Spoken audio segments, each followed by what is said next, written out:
vou começar te apresentando, acho que tem muitos títulos, então eu vou ser um pouco breve, vou falar que o Gibson ele é doutorando em neurociência, né, pela Universidade Federal do Rio Grande do Sul. E na BPMC ele trouxe uma palestra falando sobre um pouco da interface, né, da neurociência com a análise do comportamento. E eu queria começar, Gibson, perguntando para você justamente sobre isso, né? Você começou a sua fala falando o quanto parece que a análise do comportamento e a neurociência, elas não têm, teoricamente no começo, né, elas não teriam uma união, algo que trouxesse elas para o mesmo caminho, né? Uhum. E eu queria que você falasse um pouquinho sobre isso. Ok, bom, então obrigado pelo convite, né, para falar Imagina. aqui. Né, espero que seja útil para vocês.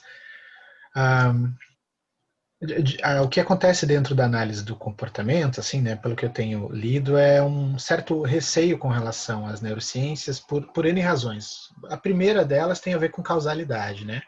Dentro das neurociências a gente tem um modelo predominante, né, de causalidade, onde a gente atribui o comportamento a causas internas, né, neurofisiológicas, neuroquímicas, e a gente deixa de lado manipulações ambientais, né, ou investigações específicas sobre o quanto que o comportamento depende do contexto.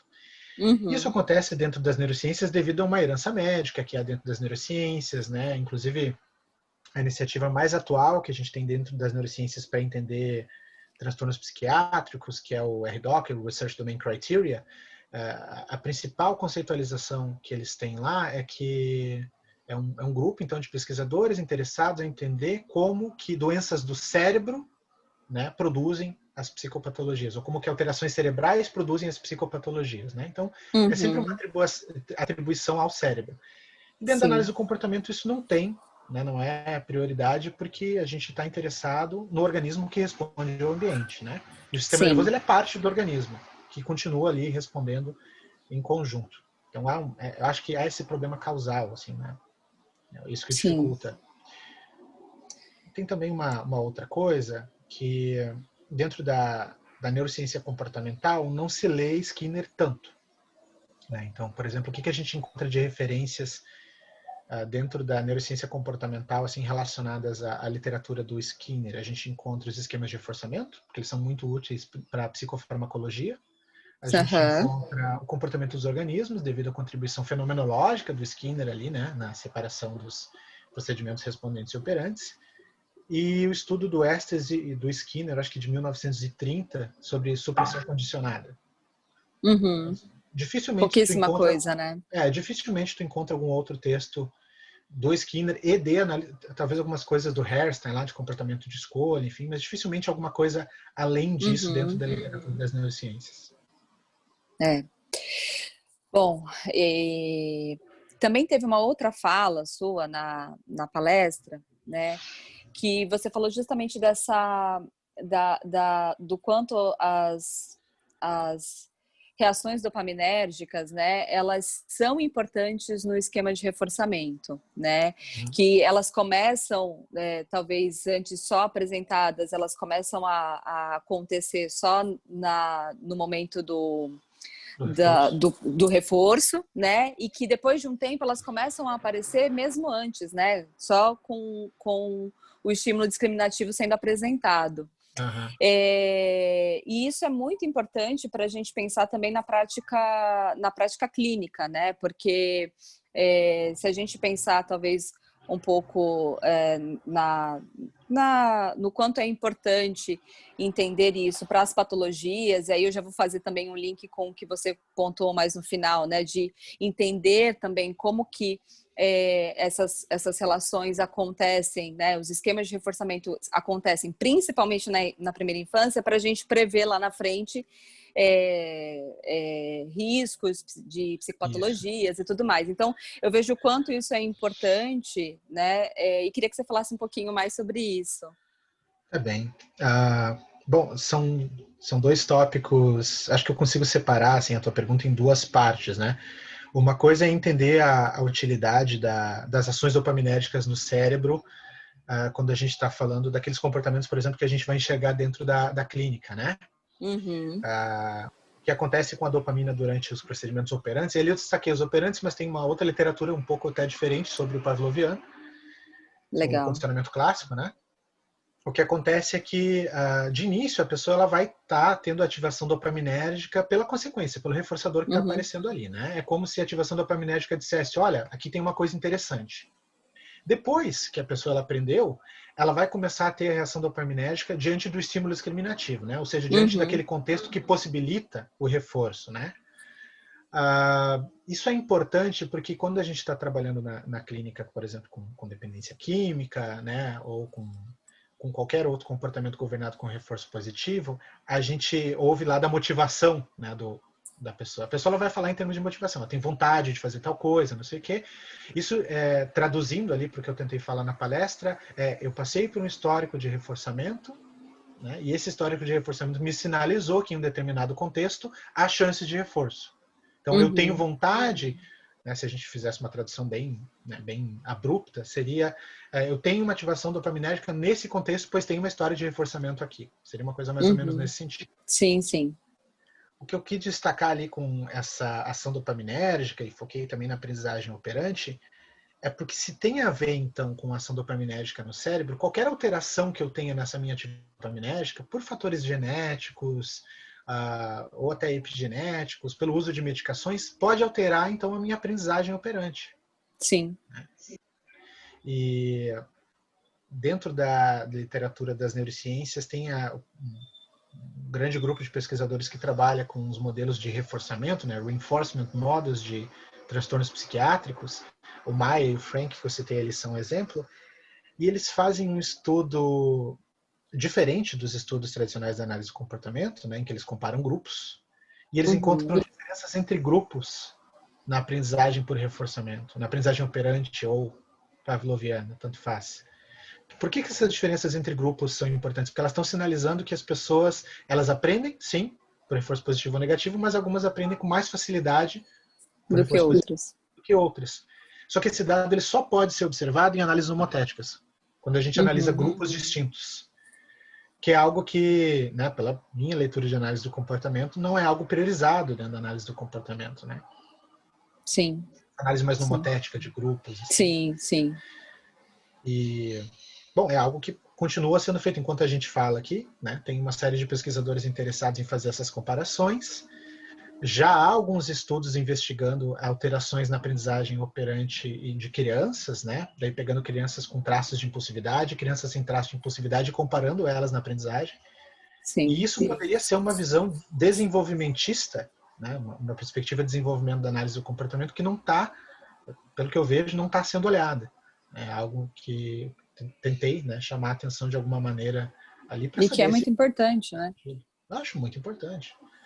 Porque, querendo ou não, ainda que a gente não concorde com a visão categórica dos transtornos psiquiátricos, né? Ainda que a gente enxergue um transtorno de ansiedade com um conjunto de repertórios, enfim, eu preciso saber como é que esses repertórios se desenvolveram ao longo do tempo.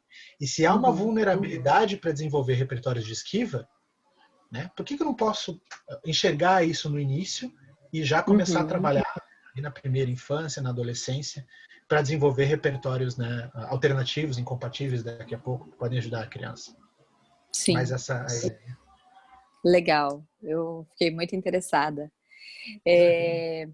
Gibson, vou aproveitar e fazer também mais umas perguntas para você, mas aí de um cunho um pouco mais pessoal, né? Claro. Eu queria saber de você que pessoa, alguém que tenha sido uma referência na sua trajetória profissional, quem que você escolheria? Tu diz assim de autores ou De de... autores, de profissionais, quem que você acha que acabou influenciando muito para você? Tanto, e aí você caminha por duas áreas, né? Da análise do comportamento e da neurociência, né? Então, de repente, uma figura de cada área. de cada área, tá bem. Se for pensar em autores, assim, eu comecei as leituras de análise do comportamento pela clínica, né? Eu também sou Uhum, terapeuta, mas acho que foram os textos do Seidman que mais me chamaram a atenção, né? Eu comecei lendo ele pela literatura de equivalência de estímulos, e depois eu fui para controle aversivo, para os livros do Seidman. Eu fui conhecer o Skinner depois, né? Fui primeiro para o Seidman, para depois a gente fazer aqui no Rio Grande do Sul um grupo de estudos onde a gente lê os livros do Skinner. Né? Uhum.